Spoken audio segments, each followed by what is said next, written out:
Assalamualaikum warahmatullahi wabarakatuh. Perkenalkan, nama saya David Gunawan dari kelas 12G dan dari kelas Biologi 8. Kali ini saya akan membahas materi pembelajaran bab 5, yaitu epistasis dan hipostasis. Tanpa berlama-lama, mari kita masuk ke pembahasan materi.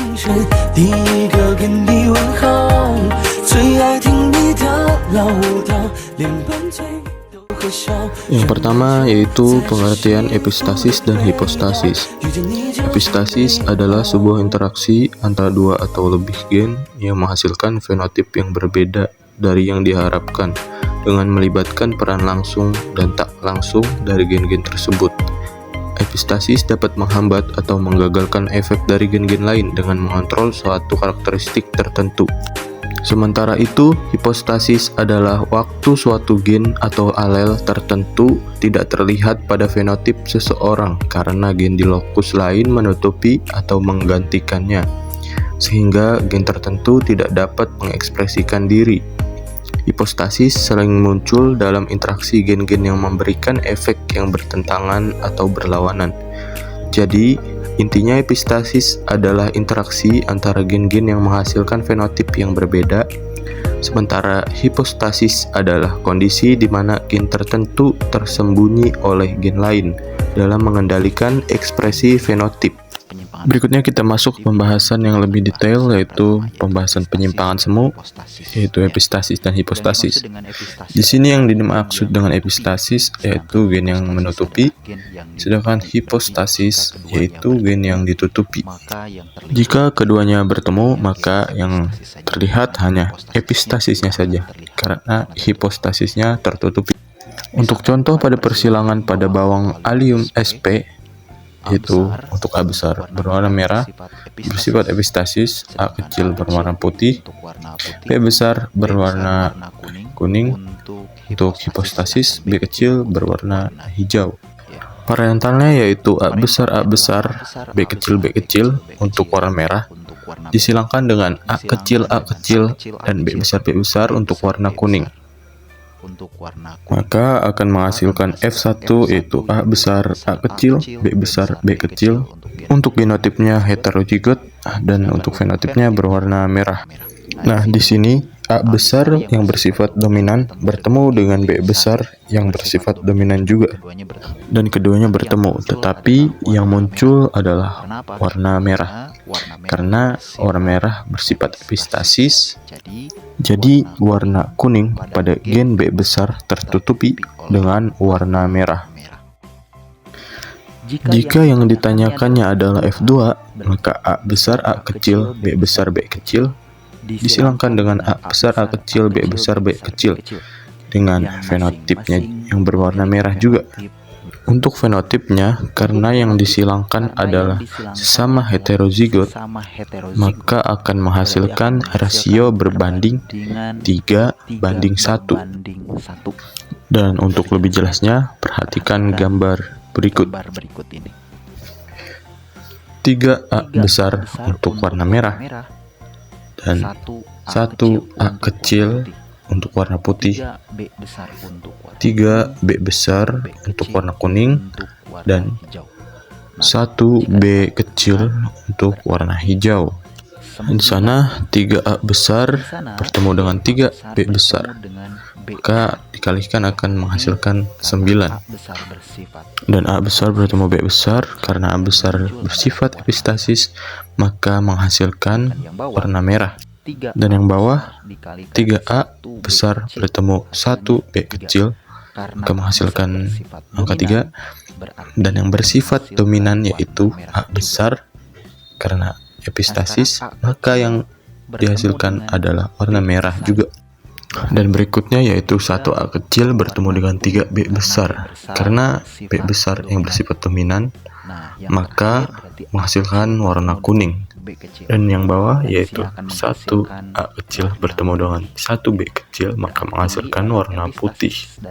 Jadi epistasis dan hipostasis pada F2-nya menghasilkan rasio fenotip 12:3 berbanding 1. Itulah yang dimaksud dengan epistasis dan hipostasis. Selanjutnya kita masuk ke jenis-jenis epistasis dan hipostasis. Yang pertama yaitu jenis-jenis epistasis. Epistasis dominan, yaitu gen yang dominan menyembunyikan atau memodifikasi efek gen-gen yang lain. 2. Epistasis resesif, terjadi ketika gen resesif memblokir atau menyembunyikan efek gen-gen yang lain. 3. Epistasis ganda, kombinasi antara gen-gen yang menghasilkan interaksi epistasis kompleks. Berikutnya yaitu hipostasis. Hipostasis adalah istilah yang merujuk pada situasi di mana satu gen atau kelompok gen tertutupi oleh keberadaan gen lain dalam ekspresi fenotipikanya. Dalam sederhananya, hipostasis adalah disembunyikannya gen atau efek gen oleh gen lain dalam suatu interaksi. Selanjutnya yaitu tahapan epistasis dan hipostasis. Tahapan epistasis adalah salah satu bentuk interaksi genetik yang terjadi antara dua gen di lokus berbeda, di mana satu gen menutupi atau memodulasi ekspresi gen yang lain. Gen yang bertanggung jawab mengatur ekspresi gen lain disebut gen epistatik, sementara gen yang ekspresinya termodulasi disebut gen hipostatik. Dalam kasus epistasis, kelangsungan jalannya jalur metabolisme atau regulasi suatu karakteristik tertentu sangat dipengaruhi oleh interaksi antara gen-gen yang terlibat. Sedangkan hipostasis, meskipun melibatkan interaksi antara gen-gen, melibatkan pada pengaruh dominasi satu gen terhadap ekspresi gen lainnya. Berikutnya yaitu ciri-ciri epistasis dan hipostasis. Yang pertama, epistasis adalah interaksi antara dua atau lebih gen yang mengakibatkan ekspresi fenotip tertentu tergantung pada kombinasi gen tersebut. Misalnya, satu gen mengontrol atau menghambat ekspresi gen lainnya.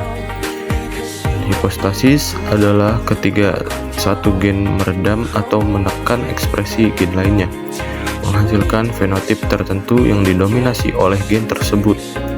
Dalam hipostasis, gen yang dihipostasiskan akan tertekan ke titik di mana tidak terwakili di dalam fenotip yang final.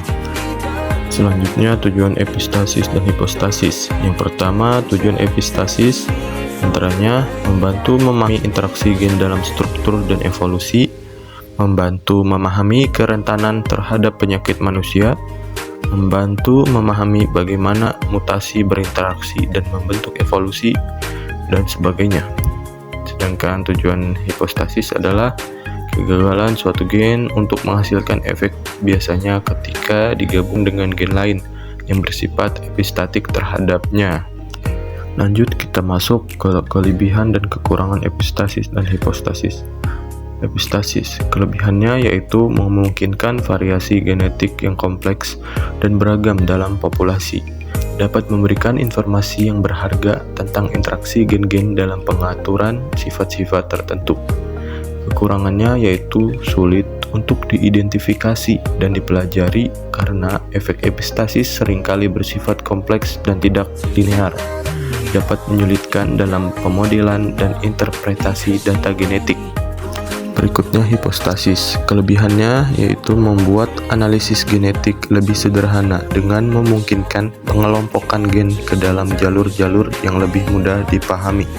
Kekurangannya yaitu dapat menghasilkan hasil yang lebih sederhana dan tidak sepenuhnya mencerminkan kompleksitas interaksi genetik sebenarnya dalam mekanisme pewarisan sifat individual. Dan terakhir ada contoh epistasis dan hipostasis. Contoh epistasis ini terjadi ketika suatu pasangan alel menghambat atau memodifikasi ekspresi fenotip pasangan alel yang lain. Sebagai contoh, dalam warna bulu tikus, alel yang mengontrol pigmentasi bisa memengaruhi ekspresi alel yang mengontrol apakah ada pigmentasi atau tidak. Hipostasis itu contohnya pada pembentukan embrio. Pembentukan embrio dari zigot adalah contoh hipostasis. Zigot yang sederhana berkembang menjadi embrio yang kompleks melalui proses pembelahan sel dan diferensiasi. Contoh hipostasis berikutnya yaitu pada pengembangan sistem saraf. Pengembangan sistem saraf dari sel-sel yang saraf yang sederhana adalah contoh hipostasis. Sel-sel saraf yang sederhana berkembang menjadi sistem saraf yang kompleks melalui proses diferensiasi dan penghubungan. Itulah contoh-contoh dari epistasis dan hipostasis. Berikut adalah daftar pustaka dari materi yang saya pada video pembelajaran ini yang bersumber dari internet. Ya, saya ucapkan terima kasih bagi kalian yang nonton video pembelajaran ini. Semoga ilmu yang disampaikan dapat bermanfaat.